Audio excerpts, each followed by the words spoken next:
Yo, YouTube, what's up with your boy, Sports and Fitness Rants? I'm back, guys. Click that like button. Subscribe to my channel. What's up, y'all? Welcome back, guys.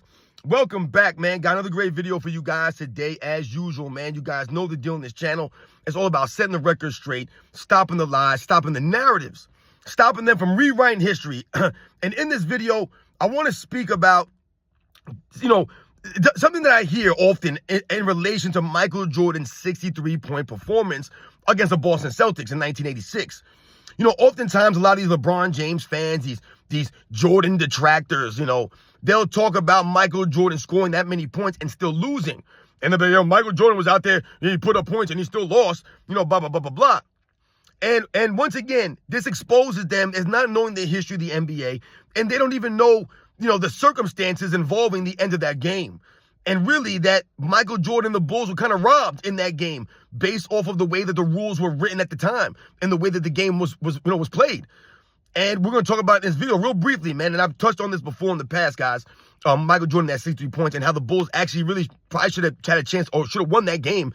If they, like I said, if the rules were different, if they were the way they were now. And we're going to talk about this video real briefly, man.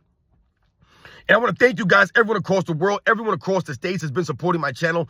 Thank you very much, guys. I am truly humbled. You guys know the deal, man. It means a lot. We must continue to stand up. We can't allow them to rewrite the history, bend reality, man. So thank you to all the true basketball fans for rolling with me. I always tell you guys, I know my videos aren't fancy and flashy, but like I said, man, I try to give you guys the info, man. And like I said, I'm always trying to give you guys the facts here, man.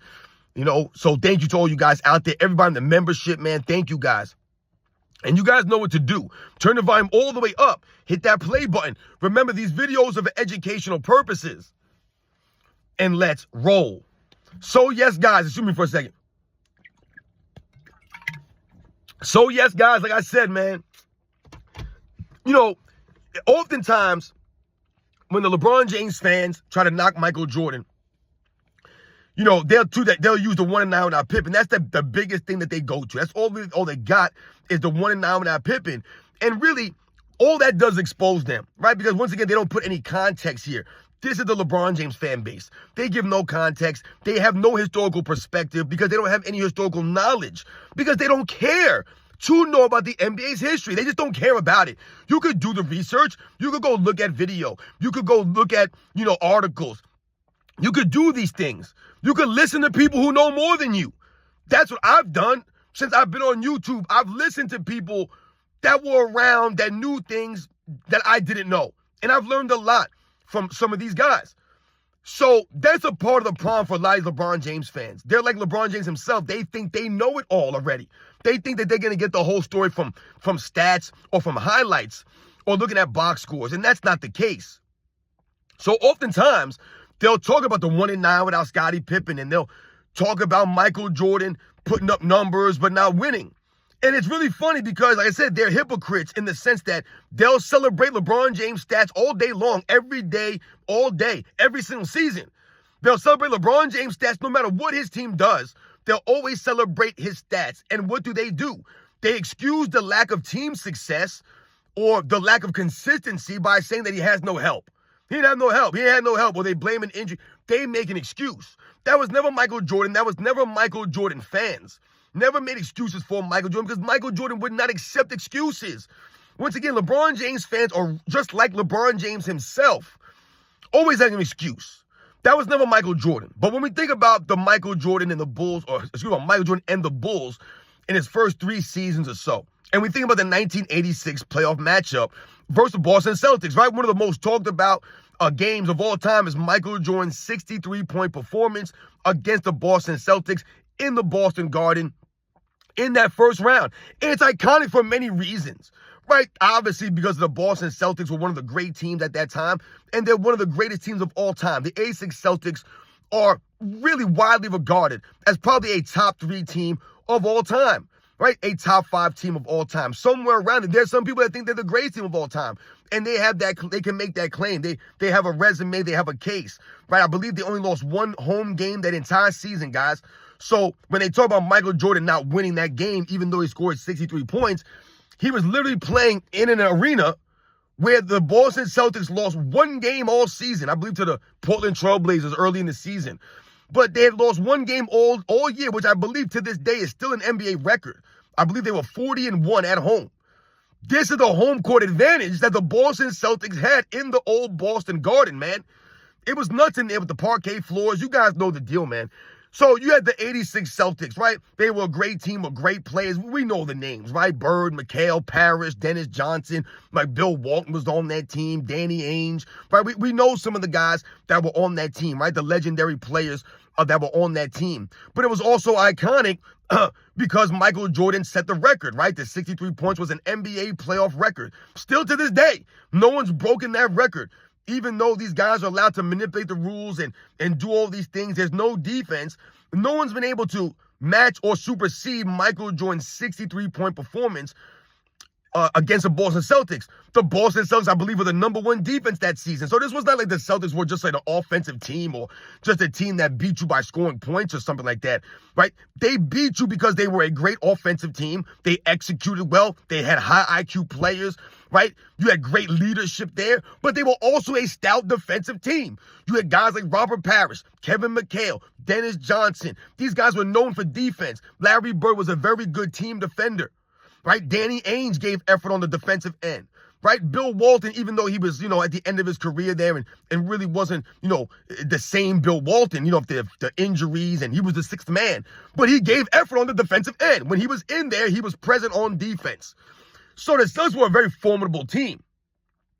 But a lot of times, people will talk to you or these people, these LeBron James fans, and they'll try to knock Michael Jordan and they'll say things like, yeah, Michael Jordan put up those points and still lost. They don't know what happened at the end of that game. So let's go over the end of the game, guys. That was game 2 of the 1986 first round against the Boston Celtics and Chicago Bulls. So if you guys remember, the Bulls were down by 2 points at the end of that game. All right, there's seconds to go. The Bulls have the ball. Michael Jordan has the ball. He attempts a three-pointer. A three-pointer, guys, remember that. It's very important. Michael Jordan attempts a three-pointer and is fouled on the three. A foul is called. Michael Jordan shooting a three-pointer. Now, in today's NBA, Michael Jordan would get 3 free throws, right? Okay, 3 free throws. Everyone knows that, right? It's common sense out here. It's common knowledge. However, guys, back in 1986, the NBA rules stated that even if you're fouled on a three-pointer, you get 2 free throws for that. 2 free throws, guys. 2 free throws.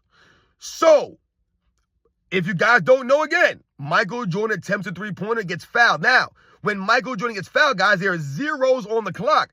This was essentially a game-winning shot attempt by Michael Jordan, guys.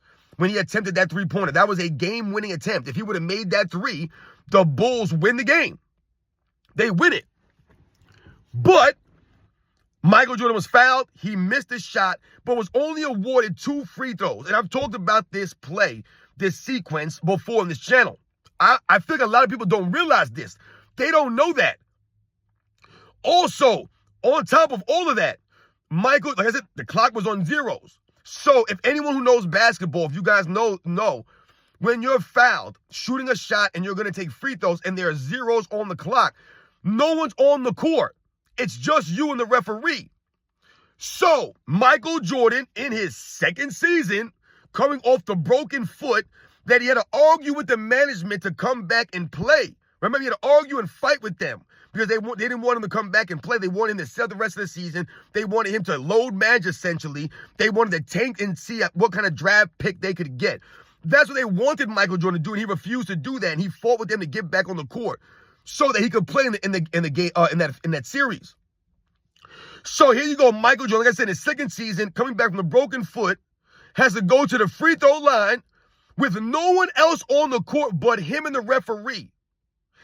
In the Boston Garden, with the hostile crowd yelling at him and saying all these things, making all this noise. Michael Jordan had to go and hit 2 free throws, guys, to tie the game. Did Michael Jordan choke it up? Did Michael Jordan miss? No, he did not. And anyone that's played basketball knows, if you guys played organized basketball and you've had to shoot free throws with no one on the court but you and the referee, it's harder that way. It's harder. So Michael Jordan had to make those free throws to send the game to overtime, even though he should have been awarded 3 free throws and a chance to win the game there on the line. But the LeBron James fans, a lot of these people that don't know about Michael Jordan, don't care to know about the history of the game, they don't realize that. So they'll just say, yeah, Michael Jordan scored 50 points and still lost. Michael Jordan was doing what he did and should have had the opportunity to win the game. He was literally, the Bulls and him were robbed of a game. Not saying they win the series, but they had a chance to beat the unbeatable Boston Celtics in Boston because of Michael Jordan's offensive output and the heroics and the way that he played that game, galvanizing the team and keeping them competitive with one of the great teams of all time, the best team in the NBA that season, the #1 defensive team in his second season, coming back from a broken foot. Michael Jordan was only awarded 2 free throws, guys, and the Bulls were essentially robbed of a win in the post. They said in Boston. People won't talk about that, though. They won't mention that about Michael Jordan, that 63-point performance he had. They won't mention how he had to go to the free throw line with no time on the clock, zeros on the clock, and knock down 2 free throws in hostile Boston. LeBron James could never do that. LeBron James could never have gone to a free throw line, especially again his second season, with no one on the court and knocked down 2 free throws with his team down by 2. LeBron James is only good on the free throw line if it's a tie game or he's up.